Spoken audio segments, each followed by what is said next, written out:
దీర్ఘకాలిక మొండి వ్యాధులకు మెడినైన్ హోమియోపతి ఆయుర్వేదలో పరిష్కారం. మెడినైన్ అంటే సంపూర్ణ ఆరోగ్యం, పరిపూర్ణ విశ్వాసం.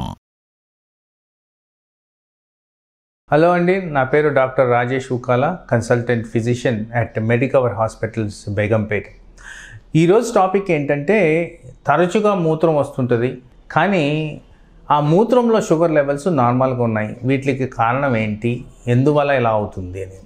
సో తరచుగా మూత్రం వస్తుంది అంటే first and foremost and simplest thing మనం ఆలోచించాల్సింది అంటే, మనం ఎక్కువగా వాటర్ తీసుకుంటున్నామా, ఎస్పెషలీ రాత్రులు ఎక్కువగా వాటర్ తాగుతున్నామా, దాని గురించి ఎక్కువగా యూరినేషన్ అవుతుందా అనేది first and foremost. Second thing ఏంటంటే, యూరినరీ ఇన్ఫెక్షన్స్ కారణంగా కూడా ఈ తరచుగా మూత్రం జరగడం సహజం. అది కాక ఇప్పుడు వయసు క్రమేణా వచ్చే మార్పుల్లో మగవాళ్ళల్లో ప్రాస్టేట్ అనే కణము పెరిగేదానికి ఆస్కారం ఉంది. దీన్నే ప్రాస్టాటిక్ హైపర్ట్రోఫీ అంటారు. ఇది న్యాచురల్గా సంభవించేది. ఇలా ప్రాస్టేట్ కణము పెరిగినప్పుడు దాని కారణంగా కూడా ఫ్రీక్వెంట్గా యూరినేషన్ వచ్చేదానికి ఆస్కారం ఉంది. తర్వాత మనం అనుకున్న ప్రశ్నలో మూత్రంతో షుగర్ వ్యాధిని డయాగ్నోస్ చేయకూడదు. మూత్రంలో షుగర్ ఉన్నా లేకపోయినా అది కాదు పద్ధతి. మూత్రం కాకుండా యాక్చువల్లీ బ్లడ్ టెస్టులతోనే షుగర్ వ్యాధి అనేది మనం డయాగ్నోస్ చేయాలి. అది కూడా ఫాస్టింగ్, పోస్ట్ లంచ్, 3 నెలల యావరేజ్ షుగర్, ఇవన్నీ చేసుకొని అవి ఏ విధంగా ఉన్నాయనేది చూసుకోవడం చాలా ఇంపార్టెంట్.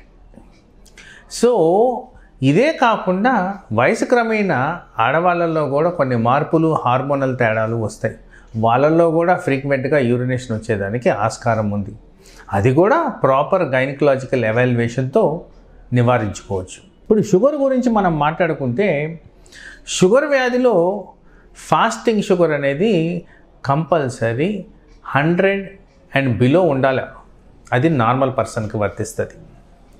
అలాగే పోస్ట్ లంచ్ అనగా 2 hours ఆఫ్టర్ హ్యావింగ్ ఫుడ్, అది కంపల్సరీ 140 అండ్ బిలో ఉండాలి.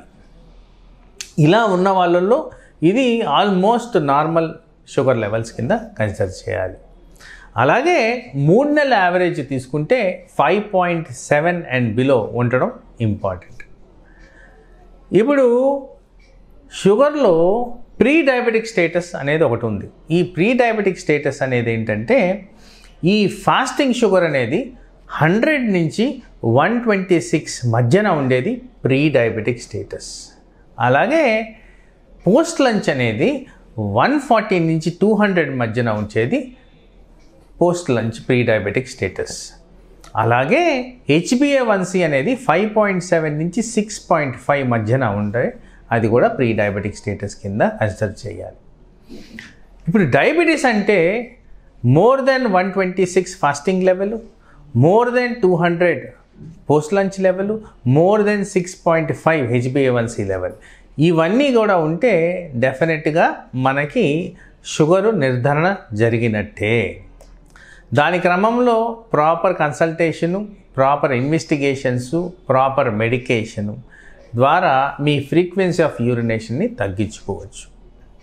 అలాగే కొన్ని డిఫరెంట్ హెల్త్ కండిషన్స్లో మనకి యూరినేషన్ అనేది ఎక్కువగా జరిగేదానికి ఆస్కారం ఉంది. ఎస్పెషలీ ఎవరికైతే పాదాల వాపులు వస్తుంటాయో, ఆర్థరైటిస్ కారణంగా కానివ్వండి, గుండె ఫెయిల్యూర్ కారణంగా కానివ్వండి, శ్వాస ఆడకుండా ఉండడం కారణం, ఏ కారణంగా అయినా కాళ్ళల్లో వాపులు ఉన్న వాళ్ళల్లో రాత్రులు పడుకోగానే కాస్త మూత్రం అనేది పెరిగేదానికి ఆస్కారం ఉంది.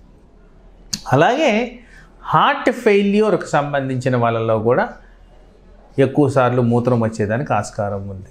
అలాగే కొన్ని మెడిసిన్స్, పర్టికులర్గా బ్లడ్ ప్రెషర్కి సంబంధించిన మెడిసిన్స్ వాడడంలో ఈ మూత్రం అనేది ఫ్రీక్వెన్సీ పెరిగేదానికి ఆస్కారం ఉంది. ఇవే కాకుండా చాలామందికి ఆడవాళ్ళల్లో రక్తహీనత అనేది కామన్గా ఉంటుంది. కాస్త రక్తహీనత ఎక్కువగా సివియారిటీ ఉన్నప్పుడు కాళ్ళవాపులు, బాడీ వాపు, శరీరం వాపు రావడం సహజం. వాళ్ళల్లో కూడా ఫ్రీక్వెంట్ యూరినేషన్ వచ్చేదానికి ఆస్కారం ఉంది. ఇలా ఫ్రీక్వెంట్ యూరినేషన్కి పలు కారణాలు. ఇది రాగానే మనం ఫస్ట్ అలర్ట్ అవ్వాల్సింది ఏంటంటే డాక్టర్ని సంప్రదించాలి. ఎవాల్యుయేషన్లో ఈ కారణాలన్నీ నిర్ధారించి మీకు ఉన్న సమస్యకి ప్రాపర్గా మెడికల్ ట్రీట్మెంట్ ఇస్తే ఇది ఈజీగా సులువుగా మనం నివారించుకోవచ్చు. నమస్తే.